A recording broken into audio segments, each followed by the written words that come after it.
তোমার চাকরির পরীক্ষার রেজাল্ট বেরিয়েছে? তুমি নাকি ফেল করেছো? ফেল আর আমি করেছি, কিন্তু ফেল করলাম জাস্ট পাস করতে পারিনি বলে। আর পাস কেন করতে পারিনি জানিস? ফেল করলাম বলে। কিভাবে দুটো আমার এগেনস্টে চলে গেল বুঝতে পারলি? লাক, এটাকেই বলে লাক। মানে এখন কোনো জব করছো?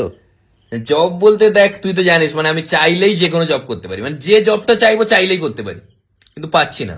শুনছি নাকি তুমি গার্লফ্রেন্ড পটানোর চেষ্টা করেও পারো না। তোরা বাচ্চা ছেলে, তোদেরকে কি বলবো, একটা সময় ছিল জানিস যখন গার্লফ্রেন্ডের সংখ্যা মানে কতগুলো গার্লফ্রেন্ড গোনা যেত না, কেননা গোনার আগেই শেষ হয়ে যেত।